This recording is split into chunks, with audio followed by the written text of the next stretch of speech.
नेपाल की अबूरी वज़ीर-ए-आज़म का ओहदा कबूल करने वाली सुशीला कर्की कौन है? सदर ट्रंप को बड़ा धचका। अमेरिका में 3 रोजा सोग का ऐलान क्यों कर दिया गया? यमन पर फजाई हमले, 35 अफराद शहीद, 130 जख्मी। इराकी एयर चीफ हंगामी दौरे पर पाकिस्तान पहुंच गए। बिस्मिल्लाहिर्रहमानिर्रहीम। अस्सलाम वालेकुम नाज़रीन, आप देख रहे हैं खबरगाम और मैं हूं एहतशाम रहमान। नाज़रीन, जेन जी तहरीक ने नेपाल में कब्ल अज़ वक्त इंतख़ाबात का मुतालबा कर दिया है। उधर नेपाल की साबिक चीफ जस्टिस सुशीला कर्की ने अबूरी वज़ीर-ए-आज़म का ओहदा कबूल करने पर आमादगी जाहिर कर दी है।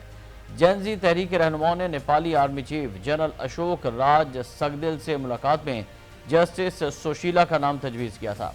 जेन जी तहरीक मुल्क में कब्ल अज़ वक्त इंतख़ाबात का मुतालबा कर रही है और सुशीला कर्की ने भारतीय न्यूज़ चैनल न्यूज़ 18 को बताया कि जब उन्होंने मुझसे अबूरी वज़ीर-ए-आज़म का ओहदा संभालने की दरख्वास्त की तो मैंने कबूल कर ली है।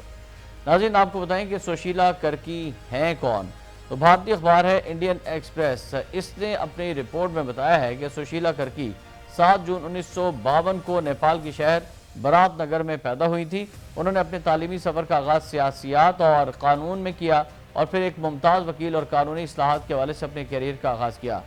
नेपाली सुशीला कर्की ने सन 1972 में महिंदर मरंग कैंपस बरात नगर से बैचलर ऑफ आर्ट्स BA की डिग्री हासिल की। फिर सन 1975 में बनारस हिंदू यूनिवर्सिटी वाराणसी से सियासियात में मास्टर्स की डिग्री हासिल की और सन 1978 में तरबहून यूनिवर्सिटी नेपाल से कानून की डिग्री हासिल की।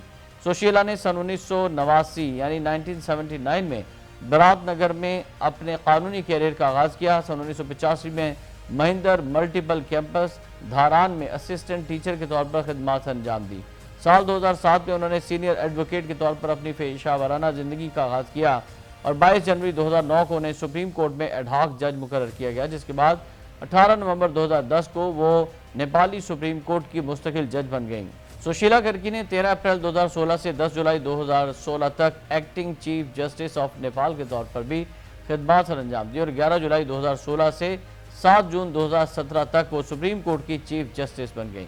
उनकी क़यादत में अदलिया ने अबूरी इंसाफ और इंतखाबी तनाज़ात से मुतालिक तारीखी मुकदमात की नेपाल में समाअत की, जिससे नेपाली अदलिया की जमोखरी इदारे के निगरान के तौर पर और निगहबान के तौर पर अहमियत मज़ीद मुस्तहकम हो गई। उनकी क़यादत में नेपाली अदलिया ने अबूरी इंसाफ और इंतखाबी तनाज़ात से मुतालिक तारीखी मुकदमात की समाअत की, जिससे अदलिया की जमहूरी इदारे के निगहबान के तौर पर अहमियत मज़ीद मुस्तहकम हुई।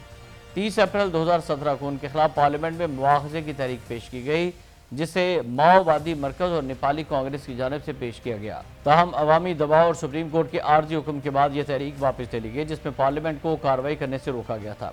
सुशीला कर्की ने अपने शरीक हयात दोरगा प्रसाद सबीदी से शादी की, जो नेपाली कांग्रेस के एक मारूफ नौजवान रहनुमा थे, जिनसे उनकी मुलाकात बनारस में तालीम के दौरान हुई थी।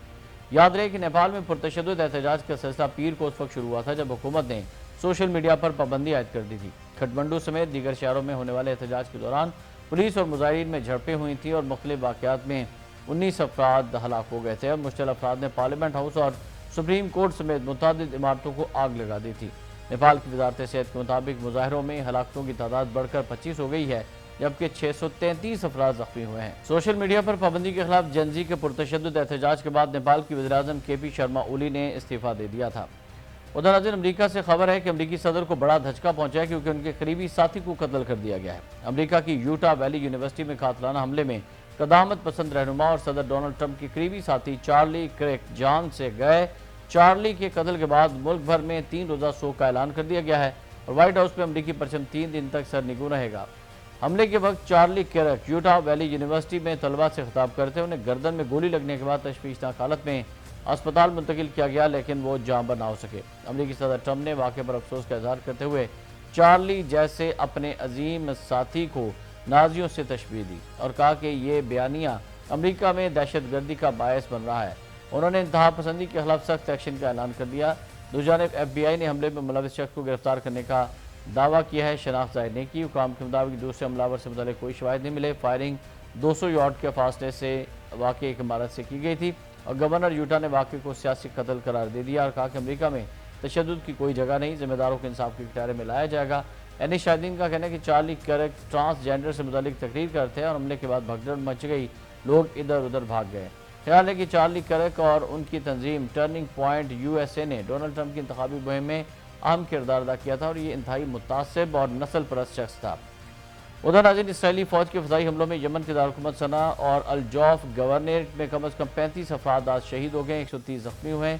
الجزیرہ کے مطابق اسرائیل نے رہائشی علاقوں کو نشانہ بنایا جن میں ایک طبی مرکز بھی شامل تھا، اور وزارت صحت یمن کا کہنا ہے کہ زیادہ تر متاثرین عام شہری ہیں۔ یہ حملے اس وقت کیے گئے جب صرف ایک دن قبل اسرائیل نے قطر کے دارالحکومت دوحہ میں حماس کی قیادت کو نشانہ بنانے کی کوشش کی تھی، لیکن ناکام رہا۔ اسرائیلی فوج نے حملے کی ذمہ داری قبول کرتے ہوئے دعویٰ کیا کہ یمن میں حوثی حکومت سے تعلق رکھنے والے فوجی اہداف کو نشانہ بنایا گیا، تاہم حوثیوں کا کہنا ہے کہ اسرائیل ان پر غزہ کے لیے حمایت ختم کرنے کے لیے دباؤ ڈال رہا ہے، لیکن وہ جنگ ختم ہونے تک اپنی کارروائیاں جاری رکھیں گے۔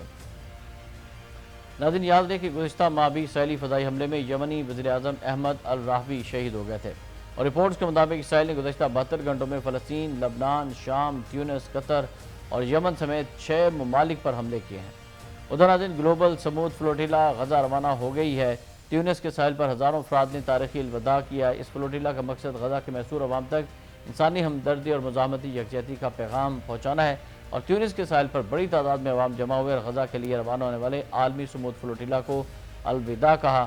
رپورٹس کے مطابق شرکاء نے فلسطینی عوام سے اظہار یکجہتی کرتے ہوئے فلوٹیلا کے رضاکاروں کو نعروں اور دعاؤں کے ساتھ رخصت کیا۔ اس فلوٹیلا کا مقصد غزہ کے محصور عوام تک انسانی ہمدردی اور مزاحمتی یکجہتی کا پیغام پہنچانا ہے۔ فلوٹیلا میں شریک کارکنان کا کہنا تھا کہ یہ سفر صرف سمندری راستے کا نہیں بلکہ فلسطین کی آزادی کے لیے دنیا بھر کے ضمیر کو جھنجھوڑنے کا بھی ہے۔